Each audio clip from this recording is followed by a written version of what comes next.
Hi everyone, welcome back to CSC ninety tutorial for you. ఈరోజు video topic అయితే మీరు తమ్నేల్లో చూసే ఉంటారు కదా. టాపిక్లోకి వెళ్ళే ముందు మీరు కనుక నా ఛానల్ ఫస్ట్ టైం చూసినట్లయితే ఛానల్ని సబ్స్క్రైబ్ చేసుకోండి, వీడియోస్ని లైక్ చేయండి, అందరికీ షేర్ చేయండి. సో లేట్ చేయకుండా టాపిక్లోకి వెళ్ళిపోదాం. సాఫ్ట్వేర్ జాబ్స్ అప్లై చేసే వాళ్ళు చాలామంది మాకు కోడింగ్ రాదు, సాఫ్ట్వేర్లోకి ఎలా వెళ్తాము అని చాలామందికి డౌట్స్ ఉంటాయి. సో ఆ డౌట్స్ అనేవి నాకు చాలామంది అడుగుతున్నారు. ఆ డౌట్స్ని క్లారిఫై చేయడానికి ఈ వీడియో చేస్తున్నాను. సో నార్మల్గా చాలా జాబ్స్ ఉన్నాయి, అంటే మనకి కంప్యూటర్తో వర్క్ చేసేవి, కంప్యూటర్ రిలేటెడ్ ప్రొడక్ట్స్ సమ్ అలాంటివి, ప్రోగ్రామింగ్ స్కిల్స్ రాకపోయినా వర్క్ చేసేవి చాలా జాబ్స్ అయితే ఉన్నాయి. అంటే మీకు ఒకవేళ బేసిక్గా కోడింగ్ అసలు దేనికి రాస్తాము అలాంటి బేసిక్స్ తెలిసినా సరే చాలు, మీకు కంప్లీట్గా కోడ్ రాయడం అక్కర్లేదు, కానీ జస్ట్ కోడ్లో బేసిక్స్ తెలుసుకోవచ్చు. అండ్ వాటి కోసం చాలా పొజిషన్స్ అయితే ఉన్నాయి, వాటి కోసం ఇప్పుడు డిస్కస్ చేద్దాం. ఇక్కడ మీకు చాలా జాబ్స్ అయితే కనిపిస్తున్నాయి కదా, ఇవన్నీ కూడా మనకి సాఫ్ట్వేర్ కోడింగ్ అవసరం లేని సాఫ్ట్వేర్ జాబ్స్ అనమాట. ఇప్పుడు ఒక్కొక్క దానికోసం చూద్దాం. First one tester. So tester అనగానే ఏంటి అంటే డెవలపర్ రాసిన కోడ్ని టెస్ట్ చేస్తూ ఉంటారు. ఆ టెస్టింగ్ అనేది ఆటోమేషన్ ఉంటుంది, మాన్యువల్ కూడా ఉంటుంది. అంటే వాళ్ళు రాసింది కరెక్ట్గా వర్క్ అవుతుందా లేదా, అవుట్పుట్ అనేది కరెక్ట్గా వర్క్ అవుతుందా లేదా చెక్ చేస్తారు. సో దీనికి కోడింగ్ అనేది అవసరం లేదు. నెక్స్ట్ ఏంటి అంటే సపోర్ట్ టీమ్ అంటే ఇప్పుడు మీకు ఫర్ ఎగ్జాంపుల్ కంపెనీలోకి వెళ్ళిన తర్వాత మీకు కావాల్సినట్టుగా మీరు ఏది చేసుకోలేరు, కంపెనీ ల్యాప్టాప్లో అన్నీ టికెట్ రేస్ చేయడం, లేదంటే ఒక ఐటీ టీమ్ పర్సన్తో కనెక్ట్ అయ్యి ప్రతిదీ చేస్తారు. సో వాళ్ళు సపోర్ట్ టీమ్ అనమాట. నెక్స్ట్ ఏంటి అంటే గ్రాఫిక్ డిజైనర్ అంటే ఇమేజెస్ని, వీడియోస్ అవన్నీ ఎలా ప్లే అవ్వాలి, ఆ పేజ్లో ఎలా ప్లే అవ్వాలి, ఇలాంటివన్నీ సెట్ చేసే వాళ్ళు గ్రాఫిక్ డిజైనర్స్. వీటికి కూడా కోడ్ అనేది అవసరం లేదు.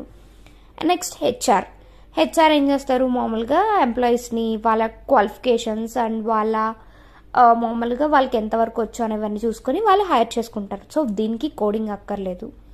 అండ్ నెక్స్ట్ ఏంటి అంటే కంటెంట్ మార్కెటింగ్ మేనేజర్.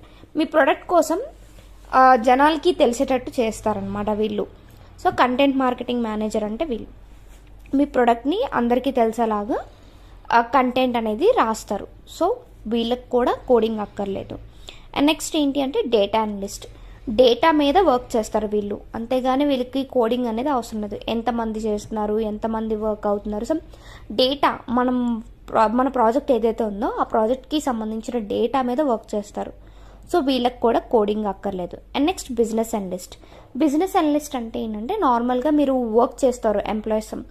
ఇప్పుడు బిజినెస్ అనలిస్ట్ అంటే మీ కంపెనీ నుంచి ఎంత ప్రాఫిట్ వస్తుంది, దాంట్లో ఎంత ఖర్చు అవుతుంది, టోటల్గా ఎంత మిగులుతుంది, ఇలా మీ బిజినెస్కి రిలేటెడ్గా ఆ ప్రాజెక్ట్కి రిలేటెడ్గా చూసుకునే వాళ్ళు బిజినెస్ అనలిస్ట్. అండ్ నెక్స్ట్ ఏంటి అంటే క్లౌడ్ రిలేటెడ్ జాబ్స్లో కూడా మీకు ఎలాంటి కోడింగ్ ఉండదు. సర్వర్స్ ఉంటాయి, సర్వర్స్తో కనెక్ట్ అవ్వడం, అదంతా ఇన్ఫ్రాస్ట్రక్చర్ అనమాట. సో దాంట్లో కూడా మీకు ఎలాంటి కోడింగ్ అనేది ఉండదు. అండ్ నెక్స్ట్ ఏంటి అంటే సిస్టమ్ అడ్మినిస్ట్రేషన్. అంటే ఎన్వైరన్మెంట్ వేరియబుల్స్కి వెళ్తారు, లేదంటే కమాండ్ ప్రాంప్ట్ ఇవన్నీ ఆర్గనైజ్ చేసే వాళ్ళు system administrator. And network administrator కూడా ఇందులోకే వస్తుంది. మీకు ల్యాన్తో కనెక్ట్ చేయగానే ఎలా వైఫై వర్క్ అవుతుంది, మిగతావి ఎనేబుల్ అవ్వడం, ప్రాక్సీ, అలాగే నెట్వర్క్కి సంబంధించినవన్నీ చూసుకునే దానికి కూడా మీకు కోడింగ్ అక్కర్లేదు. అండ్ నెక్స్ట్ ఏంటి అంటే యూఐ/యూఎక్స్ డిజైనర్. యూఐ అంటే ఏంటి, యూజర్ ఇంటర్ఫేస్. యూఎక్స్ అంటే ఏంటి, యూజర్ ఎక్స్పీరియన్స్. యూజర్స్కి నచ్చినట్టుగా మనం డిజైన్ చేయడం అనమాట. ఏదైతే ఉందో ఆ పేజ్ ఏదైతే ఉందో దాన్ని యూజర్స్కి నచ్చినట్టుగా డిజైన్ చేయడం. యూఎక్స్ అంటే యూజర్స్కి ఇలా ఉంటే బాగుంటుంది, అలా ఉంటే బాగుంటుంది, అలా ఉంటే బాగుంటుంది అని యూజర్ ఎక్స్పీరియన్స్ మీద డిజైన్ చేసేది యూఐ/యూఎక్స్ డిజైనర్. సో ఇలా చాలా రోల్స్ అయితే ఉన్నాయి మీకు కోడింగ్ రాకుండా ఉన్న వాటివి. కోడింగ్ రాకుండా మీకు నార్మల్గా అప్లై చేసుకోవడానికి చాలా జాబ్ రోల్స్ అయితే ఉన్నాయి.